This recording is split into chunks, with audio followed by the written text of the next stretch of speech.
America talks a big game about freedom, but when it comes to cars, Canada is the one casually importing V8 Japanese luxury sedans, chauffeur-spec flagships, and even a freaking V12 limousine while Americans sit there, refreshing import calculators and counting birthdays. Because right now, thanks to Canada's 15-year import rule, Canadians can legally buy luxury cars. Americans still have to wait years to touch, not concept cars, not fantasy auction cars. Real cars, real listings, real prices. And that's where this gets painful, because these aren't weird little economy imports. These are full-size luxury flagships built during an era when Japanese automakers were trying to embarrass Germany. We're talking reclining rear seats, air suspension, power curtains, soft close doors, V8 engines, and in one case, a V12. And some of these cars cost less than a used Civic. Today, we're counting down the top 3 dirt-cheap luxury cars Canada gets that America can't. And trust me, the final car on this list is going to make US viewers physically uncomfortable, because what it offers for the money almost feels fake. Let's get into it. We're starting with a car that perfectly explains why Canada's import laws are basically a cheat code. Because if you know what this is, you already know how unfair this gets. The Toyota Crown Majesta is what happens when Toyota decides to build an S-Class for people who don't need a Mercedes badge to feel important. And here's the painful part. In Canada, you can find these for roughly 8,000 to 14,000 Canadian dollars. That's used economy car money. In America, for the newer generations enthusiasts actually want. You wait. That's the game. The Majesta was never built to impress people in parking lots. It was built to make every drive feel expensive.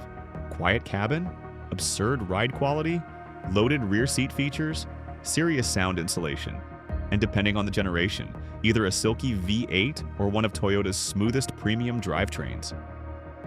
This is not just an old Toyota sedan. That's the mistake people make. This is a Japanese domestic flagship built for comfort first and everything else second. You get things like ultra-quiet cabin tuning, premium materials everywhere, available air suspension, power rear seats, soft luxury ride quality, and the kind of old-school over-engineering Toyota became famous for.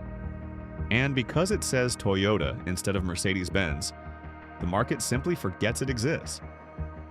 That forgetfulness creates opportunity.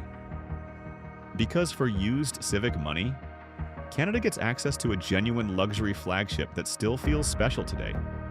But if you think the Majesta is unfair, the next car is where things stop being amusing and start becoming insulting. This is where Americans start getting irritated. Because the Nissan President and some of the ultra-high-spec Cima models represent a completely different philosophy of luxury. This wasn't about Nürburgring lap times. This wasn't about pretending a giant luxury sedan is a sports car. This was about presence, isolation, comfort, power delivered so smoothly that you barely notice it. And in Canada, these can show up for roughly 7,000 to 13,000 Canadian dollars. That price is ridiculous, because what you're getting is a genuine Japanese VIP sedan, available V8 power, deep cushioned seating, a cabin that feels more private office than automobile. This car doesn't beg for attention. It assumes it already has it. That's confidence. The long, formal body, the understated styling, the ride quality.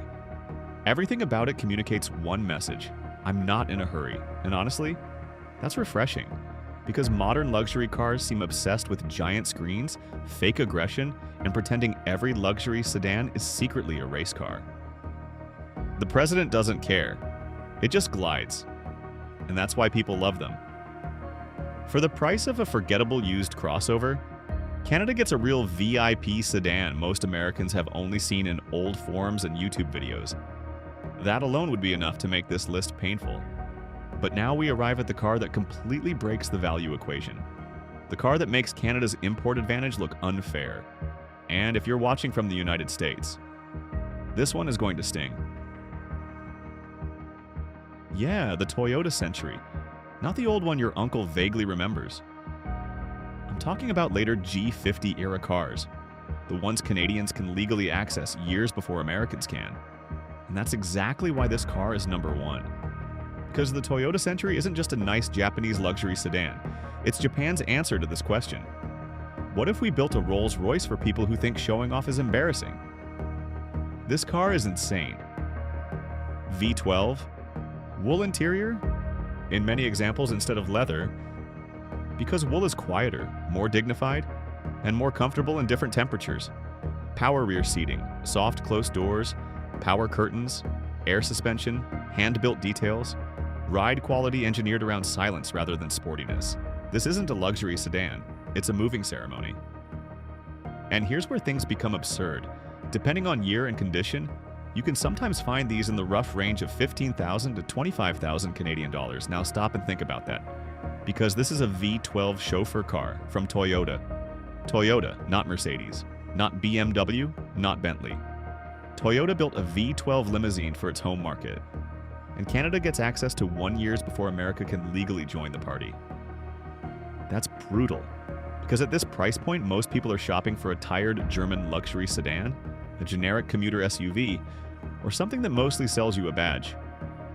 Meanwhile, Canada can buy a hand-built Japanese flagship, once used by executives, diplomats, and political leaders. And when you see one up close, you immediately understand why enthusiasts obsess over them. The silence, the ride, the craftsmanship, the restraint, and the sheer confidence of putting a V12 into a car that barely announces itself. This isn't fake luxury. This isn't luxury. Package luxury. This is the real thing, and that's why it's number one. Because Canada can legally buy a hand-built Japanese V12 flagship, while Americans are still waiting for the calendar to give them permission. That's not just a market difference, that's psychological warfare. Now, before everybody runs out and starts shopping for imported luxury cars, a quick reality check.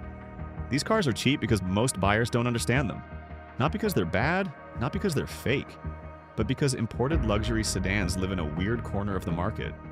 You need to care about service history, importer reputation, parts availability, rust, suspension condition, and insurance requirements. You don't buy one of these blindly because the photos looked cool at night under gas station lights. But if you buy carefully, the value is outrageous, because that's the pattern behind all three cars.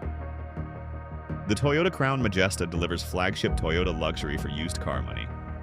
The Nissan President gives you genuine VIP car presence for crossover pricing. And the Toyota Century proves something most people don't want to admit. Sometimes the most special luxury car in the room doesn't wear a German badge. It wears a Toyota badge. That's why this title works. America has more people, America has more money, America has a bigger car market, and still. Canada is the one daily driving cars America can't legally have yet. That's the joke. That's the flex. That's the whole list. And honestly, the Toyota Century alone makes this unfair. See you in 10 years, America.